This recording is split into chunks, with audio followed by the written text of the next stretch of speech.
Discipline is when you take the battery of willpower and you squirt that extra juice to make up the difference. Your motivation's only getting you so far. Usually, it's far enough. Sometimes it's not. How do you bridge this gap? You bridge it with something called discipline, but what it takes is a discipline that everybody has the ability to do it, but they just don't want to. Our mind may tell us it's easier to oversleep or not go to the gym, but at the end of the day, discipline can be practiced. It's not difficult, but for some reason, I think when it comes to internal stuff, willpower, habits, discipline, because you can't see it because it feels like it's part of your sense of self. And I think that limits maybe people's understanding of how much they can move it and lift the ceiling. We think that discipline sucks, like not getting to eat everything you want, not getting to do everything you want.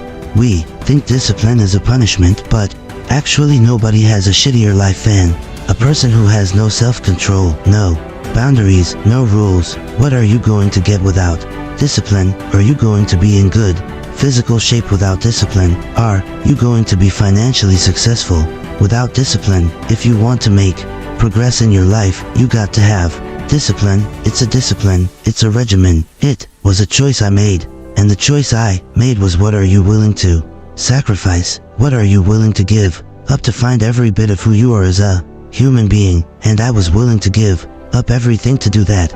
There is a bridge from what you see in your head to what you hold in your hand, and that bridge is called discipline. We're talking about pressing and pushing towards something despite difficulty, despite delay, despite distractions, despite the doubters, despite the naysayers. This is somebody who perseveres, who has an unwavering tenacity to achieve what it is that they see in their head. We do what we hate like we love it. That's what discipline looks like. Okay, what you need to know about discipline is 3 things. If you do the 3 things from the next part of this video, you can accomplish anything you want to in life. Okay, so write this down. 3 things. The first one starts with the importance of getting enough sleep and planning your day the night before. You can't be disciplined if you're tired and if you don't have a clear plan for your day.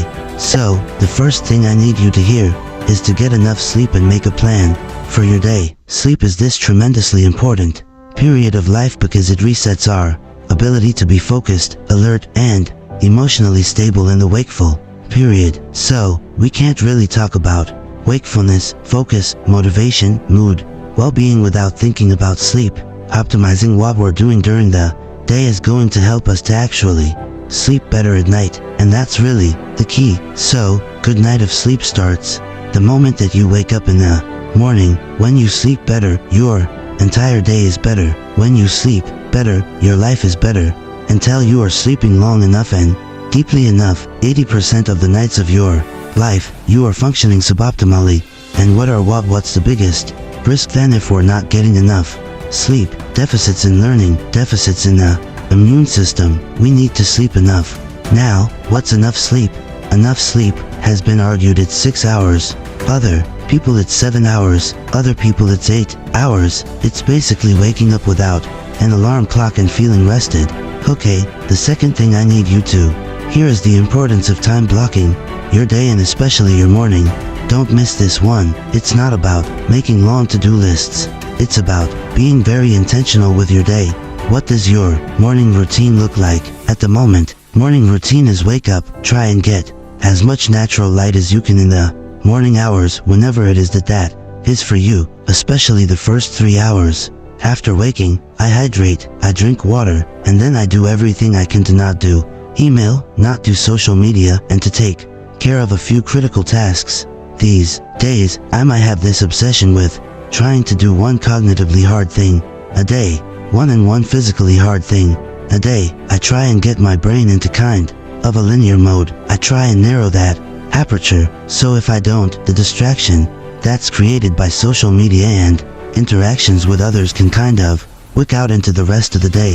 So, I'm not necessarily trying to finish something in the time, but I try and do something challenging. I experience great pleasure from battling through something mentally challenging. So, this is something I observed in myself, which is that from 6 a.m. until noon, my brain is very capable, my body is very capable of doing certain things far more easily than at other times of the 24-hour cycle. So, I consider that sort of you, the first phase of my day. Sometimes I'm up by 6 o'clock, sometimes it's 7 o'clock, sometimes it's 8, usually it's about 6:30. So, I consider that one opportunity block. The second opportunity block because I eat lunch, typically around noon between, 1 and 6 p.m. So our second opportunity block, and then the third is between 6 p.m. and bedtime, which for me typically is 10:30, but sometimes plate. I mean, you have to live. I mean, come on. So, what I started to realize is that I can do really focused work in 2, but not 3 of those blocks consistently. I also noticed that if I exercise early in the first block, like between 6 a.m. and before 9 a.m., I have more energy all day long.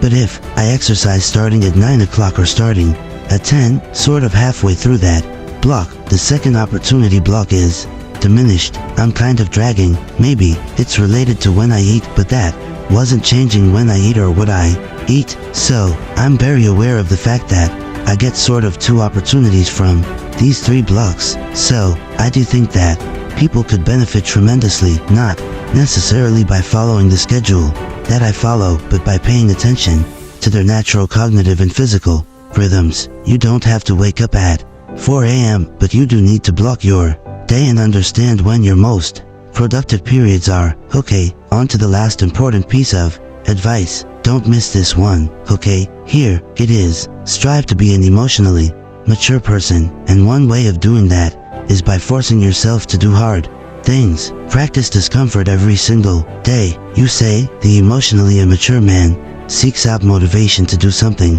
hard one time. The emotionally mature man uses discipline to do something hard 1,000 times. Why is emotional maturity related to motivation and discipline? Because when you have emotional maturity, you realize that some days you're not going to sleep well, some days you're going to wake up and you've got your schedule and everything's planned out, and whether things go well or not that day, the emotionally mature man will still do what he has to do to stack his wins, to focus on his purpose, whereas the emotionally immature man will say, well, I didn't sleep well, I had nightmares, so I'll stay in bed, or, it's raining outside, it's cold outside, I don't feel good. You have to stay the course no matter what, and it takes a high level of emotional maturity, because your emotions dictate your motion, like what you're going to do.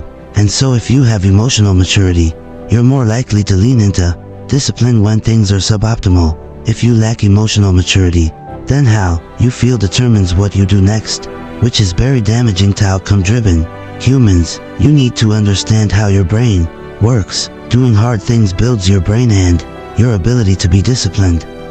Most people don't know this, but there's a brain structure called the anterior mid-cingulate cortex. But what's interesting about this brain area is there now a lot of data showing that when people do something they don't want to do, like add 3 hours of exercise per day or per week, this brain area gets bigger. In many ways, scientists are starting to think of the anterior mid-cingulate cortex not just as one of the seats of willpower, right, but perhaps actually the seat of the will to live. Now we're talking. All the data point to the fact that we can build this area up.